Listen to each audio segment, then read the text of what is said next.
नमस्कार दोस्तों, स्वागत है आपका हमारे YouTube चैनल टारगेट पीसेस में। दोस्तों मैं सतवीर वर्मा एक बार फिर से आपके साथ विश्व भूगोल की श्रृंखला को लेकर चल रहा हूं। दोस्तों इस बार हम लोग यूरोप कॉन्टिनेंट स्टार्ट कर रहे हैं और यूरोप में मैंने उसका सामान्य परिचय देखा था। अब थोड़ी सी और जानकारी उसके भौगोलिक विस्तार की और उसके बाद हम लोग देश से स्टार्ट करेंगे।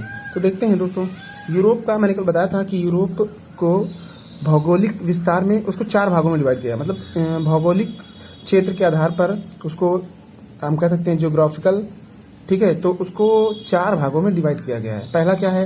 पहला है उत्तर पश्चिम की उच्च भूमि है, और फिर दूसरा क्या है? यूरोप का मैदान है, और फिर तीसरा क्या है? मध्यवर्ती उच्च भूमि है, और फिर चौथा क्या है? अल्पाइन, ठीक है। ये पर्वत श्रेणियां होती हैं। तो हम एक एक की बात करते हैं। देखते हैं उत्तर पश्चिम उच्च भूमि। उत्तर पश्चिम उच्च भूमि क्या है? तो उत्तर पश्चिम उच्च भूमि आप देखिएगा नॉर्वे है, स्वीडन है, फिनलैंड है, ये यहाँ सब देखेंगे तो ये एक सील्ड पर स्थित है। उसको हम लोग क्या बोलते हैं? उसको हम स्कैंडिनेवियन सील्ड बोलते हैं। दोस्तों इसके अंतर्गत जो है इन 2 देशों को हम लोग स्कैंडिनेवियन देश भी बोलते हैं, ठीक है। तो इसमें नॉर्मली तो नॉर्वे, स्वीडन, फिनलैंड आते हैं, लेकिन इसमें डेनमार्क और आइसलैंड को भी शामिल किया गया है। तो डेनमार्क और आइसलैंड को शामिल क्यों किया गया है? क्योंकि वो संस्कृति और भाषा के रूप में एक जैसे हैं, ठीक है। तो आगे हम लोग इस पर चर्चा करेंगे।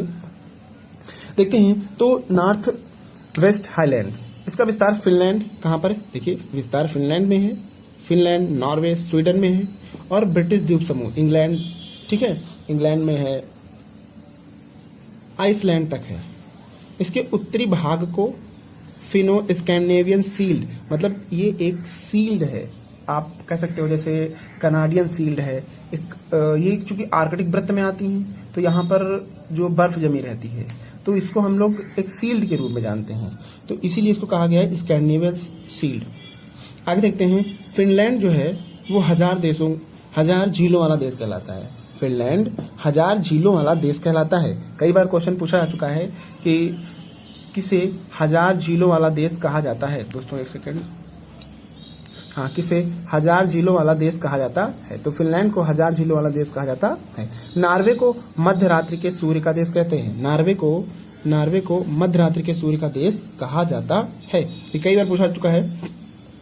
फिनलैंड, नॉर्वे, स्वीडन से आर्कटिक वृत्त गुजरता है, जबकि आर्कटिक वृत्त आइसलैंड के पास से होकर गुजरता है। आर्कटिक वृत्त आइसलैंड से नहीं होकर गुजरता है, जबकि आइसलैंड के पास से होकर गुजरता है। तो कहीं कहीं पर ये लिखा मिलता है कि आर्कटिक वृत्त के दक्षिण में आइसलैंड पड़ता है। क्लियर हुआ? आर्कटिक वृत्त के दक्षिण में आइसलैंड पड़ता है, जस्ट उसके ऊपर से निकलता है आइसलैंड के और उसके टच करता हो जाता है। तो आगे देखते हैं यूरोप का उत्तरी मैदान। तो इसका विस्तार यूराल पर्वत से अटलांटिक महासागर तक है। यूराल पर्वत से अटलांटिक महासागर तक है। इस मैदान की चौड़ाई पश्चिम की अपेक्षा पूर्व में अधिक है। पश्चिम की अपेक्षा, ये मध्यवर्ती क्षेत्र आप कह सकते हो। अभी मध्यवर्ती आया नहीं, लेकिन इसको आप कह सकते हो कि जैसे हम लोग स्वीडन और ये इसके नीचे आते हैं, बाल्टिक सागर के नीचे, तो ये बड़ा विस्तृत मैदान होता है। और ये आपका यूराल पर्वत से लेकर अटलांटिक महासागर तक फैला है, मतलब पूर्व से पश्चिम तक फैला हुआ है। और इसकी चौड़ाई पश्चिम में, जो पश्चिम में है वहाँ कम है, और पूरब में देखेंगे तो अधिक है। क्यों? क्योंकि वहाँ पर जो क्षेत्रफल की दृष्टि से अगर देखेंगे हम, तो देशों का आकार बढ़ जाता है, और इधर पर्वत श्रेणियाँ बहुत ज़्यादा होती हैं, जिसके कारण हम कह सकते हैं इसकी चौड़ाई जो है, इस मैदान की चौड़ाई पश्चिम में कम है और पूरब में अधिक है। इसके उत्तर में श्वेत सागर है। आप मैप में देखेंगे तो इसके उत्तर में श्वेत सागर आपको मिलेगा। मैं दिखाता हूँ आपको। मैंने कल आपको बताया था, इसके उत्तर में श्वेत सागर है। ये देखिए व्हाइट सी, ठीक है। तो श्वेत सागर, इसके उत्तर में श्वेत सागर है, ठीक है। तो अगर हम इस पे बात कर लें इसकी चौड़ाई की, तो ये वाला जो है, ये वाला अगर हम बात करें तो ये हमारा क्या है भाई? उत्तर पश्चिम की जो है हाईलैंड है, उच्च भूमि है। और ये वाला हम देखेंगे तो यूरोप का मैदान है। ये वाला पार्ट क्या है? यूरोप का मैदान है। तो आप इधर देखेंगे, इधर से इधर जाएंगे तो ये आपको बहुत बड़ा क्षेत्र मिलेगा। यहाँ पर क्षेत्रफल देखिए बहुत बड़ा है। तो इस हिसाब से हम कह सकते हैं जो है कि इसका पूर्वी भाग चौड़ा है और पश्चिमी भाग क्या है? सकरा है। आगे देखते हैं दोस्तों, इसी भाग में हमको पेट्रोलियम, कोयला, प्राकृतिक गैस के भंडार सर्वाधिक पाए जाते हैं। इसी मैदान में पेट्रोलियम, कोयला, प्राकृतिक गैस के भंडार पाए जाते हैं, सर्वाधिक भंडार मिलते हैं। आगे देखते हैं मध्यवर्ती उच्च भूमि। मध्यवर्ती मतलब मेन मध्य का भाग। मध्य का भाग कौन सा भाई? मध्य का भाग देख लेते हैं। जो मध्य का भाग है वो ये वाला भाग, ये वाला पूरा भाग क्या है, मध्य का भाग, ये वाला। तो इसको देखते हैं। तो देखिए इसमें विविध प्रकार के पर्वत और पठार का विस्तार है, विविध प्रकार के पर्वतों और पठारों का विस्तार है। ठीक है, जैसे फ्रांस का सेंट्रल मैसिव मध्यवर्ती पठार बोलते हैं, फ्रांस में है। फ्रांस में सेंट्रल मैसिव पूछा गया, सेंट्रल मैसिव का पठार कहाँ पर है, तो सेंट्रल मैसिव का पठार फ्रांस में स्थित है। जूरा पर्वत तथा स्पेन और पुर्तगाल का मेसेटा का पठार। तो जूरा पर्वत भी कहाँ, फ्रांस में ही है। जूरा पर्वत कहाँ है, फ्रांस में दोस्तों। तथा स्पेन और पुर्तगाल का मेसेटा का पठार, मतलब जो मेसेटा का पठार है वो स्पेन और पुर्तगाल दोनों में फैला हुआ है। हम कह सकते हैं मेसेटा का जो पठार है वो स्पेन और पुर्तगाल में दोनों में फैला हुआ है। जर्मनी का ब्लैक फॉरेस्ट यहाँ की सबसे प्रमुख विशेषताएं हैं। जर्मनी का ब्लैक फॉरेस्ट यहाँ की क्या है, विशेषताएं हैं। यूरोप के इस भाग को, यूरोप की सबसे प्रमुख नदियों का प्रवाह यूरोप के इस भाग में, सॉरी यहाँ पर गलत हो गया, यूरोप के इस भाग में होना चाहिए। यूरोप के इस भाग में यूरोप की सबसे महत्वपूर्ण नदियों का प्रवाह होता है, जैसे राइन है, एल्बे है, विस्टुला है, रोन है, सीन है। तो इन सब नदियों का विस्तार इन्हीं महत्वपूर्ण भाग में या इसी मध्यवर्ती उच्च भूमि में होता है। अगर आपसे पूछा जाए यूरोप की महत्वपूर्ण नदियों का विस्तार किस भौगोलिक क्षेत्र में पाया जाता है, तो मध्यवर्ती उच्च भूमि में यूरोप की महत्वपूर्ण नदियों का भौगोलिक विस्तार पाया जाता है। आगे दोस्तों हम देखते हैं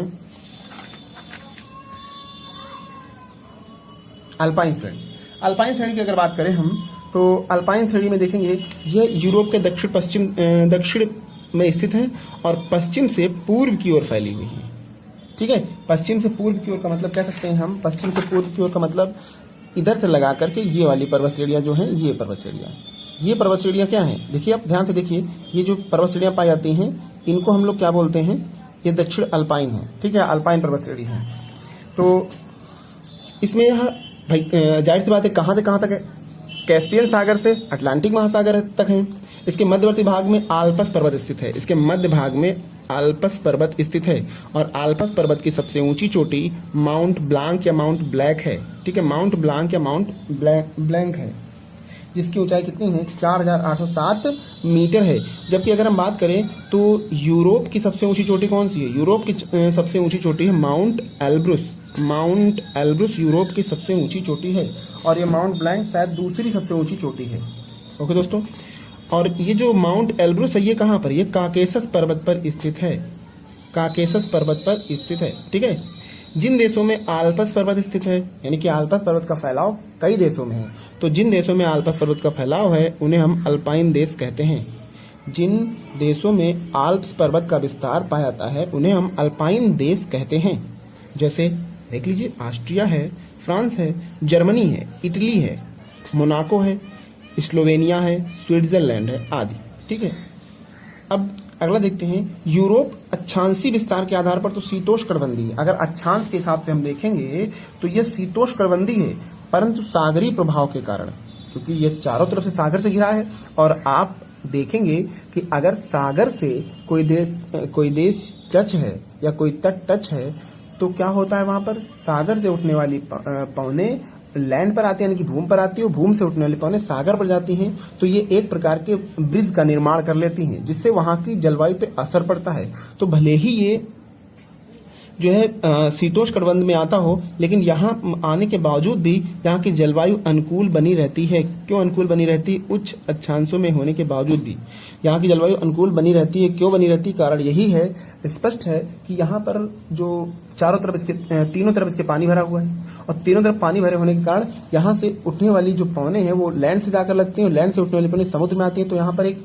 समान जो है जलवायु का क्षेत्र बना रहता है। क्लियर है। आइबेरियाई प्रायद्वीप का विस्तार स्पेन पुर्तगाल देश में है। कई बार पूछा गया आइबेरिया प्रायद्वीप या आइबेरियाई प्रायद्वीप कहाँ पर स्थित है, तो आइबेरियाई प्रायद्वीप का विस्तार स्पेन व पुर्तगाल में है। स्पेन व पुर्तगाल दो देशों में आइबेरियाई प्रायद्वीप का विस्तार पाया जाता है।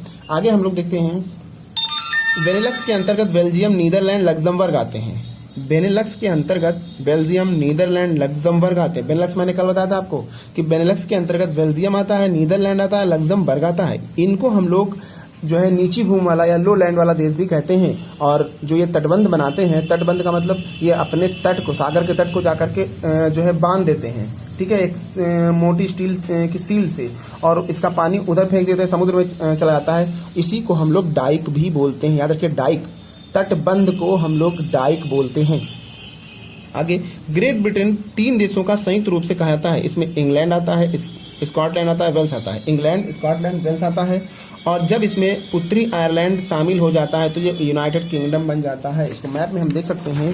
देखिए दोस्तों, ये हमारा यूके है, ठीक है। अभी तो ये हमारा ग्रेट ब्रिटेन, ठीक है, लेकिन यहाँ पर आपका इंग्लैंड है, ठीक है, स्कॉटलैंड है, वेल्स है। और जब इसमें ये उत्तरी आयरलैंड मिल जाएगा तो ये क्या बन जाएगा, यूके बन जाएगा, यूनाइटेड किंगडम बन जाएगा। क्लियर हुआ दोस्तों। आगे देखते हैं, स्कैंडिनेवियाई देशों में नार्वे, मैंने बता दिया था, स्कैंडिनेवियाई देशों में नार्वे है, स्वीडन है, फिनलैंड है। नार्वे, स्वीडन, फिनलैंड आता है, परंतु भाषा और संस्कृत के